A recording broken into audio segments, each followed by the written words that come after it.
तर मंडळी, चला या संपूर्ण प्रकरणाच्या अगदी खोलात जाऊया. आज आपण एका अत्यंत धक्कादायक आणि तितक्याच गंभीर घटनेचं विश्लेषण करणार आहोत. मुंबईतल्या पायधुनी परिसरात राहणाऱ्या डोकाडिया कुटुंबावर अचानक असा काही प्रसंग ओढवला ज्याने अक्षरशः सर्वांनाच हादरून सोडलंय. विचार करा, एकाच कुटुंबातील 4 जणांचा अत्यंत रहस्यमयरित्या मृत्यू होतो. नेमकं काय घडलं असेल? कसं घडलं? एका साध्या रात्रीच्या जेवणानंतर असं काय झालं ज्यामुळे एक हसतं-खेळतं कुटुंब काही तासांतच उद्ध्वस्त झालं? आजच्या या विश्लेषणातून आपण हेच समजून घेणार आहोत. आता ही परिस्थिती प्रत्यक्ष किती भयंकर होती ह्याचा अंदाज आपल्याला डॉक्टर कुरेशी यांच्या शब्दांवरून येतो. हे डॉक्टर त्याच इमारतीत 4थ्या मजल्यावर राहतात. सकाळी बरोबर 10 वाजता जेव्हा त्यांना तातडीने मदतीसाठी बोलावण्यात आलं तेव्हा त्यांनी तिथे जे पाहिलं ना ते अंगावर काटा आणणारं होतं. त्यांच्याच शब्दात सांगायचं तर पती, पत्नी आणि त्यांच्या 2 मुली अत्यंत गुंगीच किंवा बेशुद्ध अवस्थेत होत्या आणि धाकट्या मुलीची तर नाडीही चालत नव्हती. हे वाक्य ऐकल्यावरच त्या सकाळचा भयावह वास्तव आपल्या डोळ्यांसमोर उभं राहतं, नाही का? आणि इथूनच सुरू होतं आपलं मुख्य रहस्य.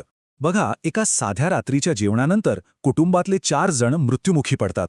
नेमकं काय चुकलं इथे?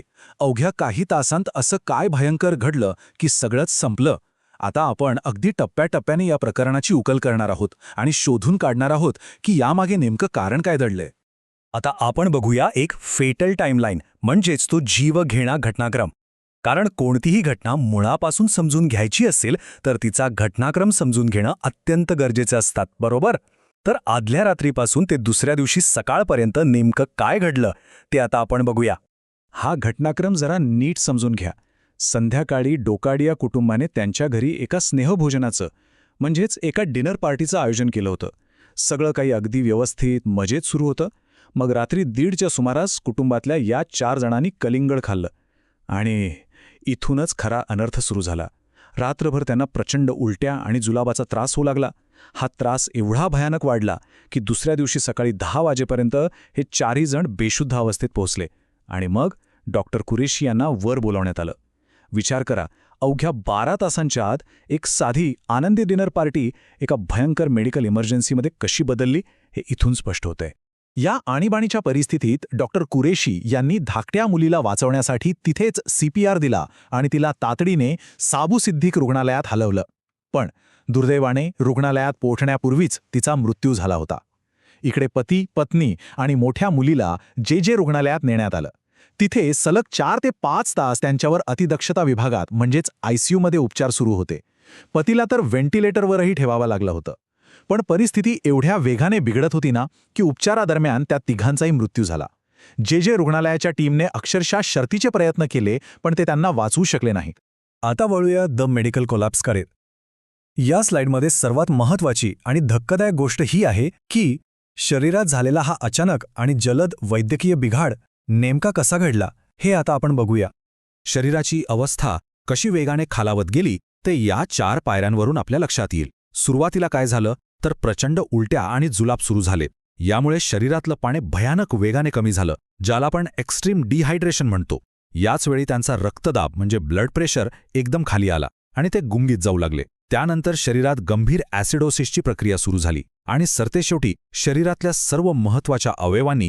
आता वैद्यकीय अहवालांमध्ये ॲसिडोसिस या स्थितीचा प्रामुख्याने उल्लेख करण्यात आलाय. म्हणजे काय तर ही अशी एक अतिशय गंभीर स्थिती असते ज्यामध्ये रक्तातील आम्लाचं किंवा ॲसिडचं प्रमाण प्रचंड वाढतं आणि ते संपूर्ण रक्तप्रवाहात अतिशय वेगाने पसरतं.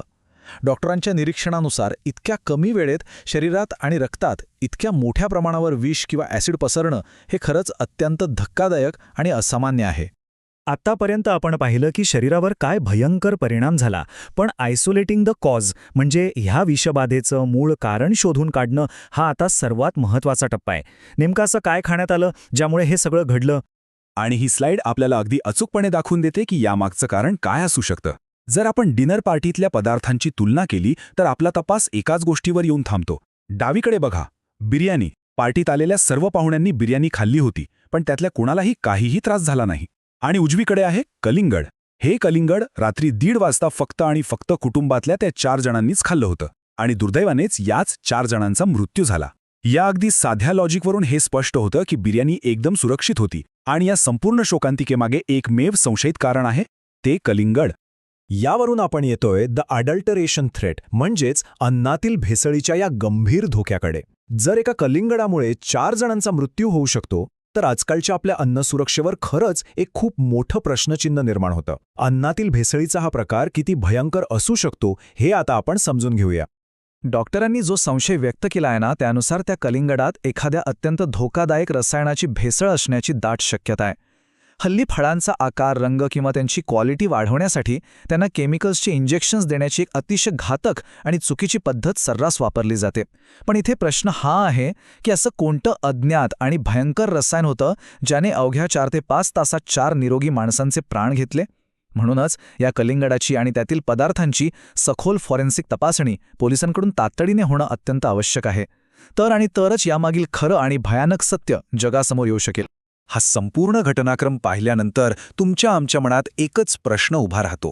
आपल्या रोजच्या खाण्यातल्या अगदी साध्या आणि नेहमीच्या पदार्थांमध्ये असे कोणते अदृश्य आणि जीवघेणे रासायनिक धोके लपलेले आहेत? आपण जे अन्न डोळे झाकून सुरक्षित समजून खातोय ते खरंच सुरक्षित आहे का? अन्न सुरक्षेचा हा मुद्दा आता फक्त कुठल्याशा चर्चेपुरता मर्यादित राहिला नाहीये. तो आता थेट आपल्या जगण्या मरणाचा प्रश्न बनलाय. आणि या घटनेने ही जाणीव आपल्याला अतिशय कठोरपणे करून दिली आहे. यातून आपण सर्वांनीच खूप जास्त सतर्क राहण्याची गरज आहे.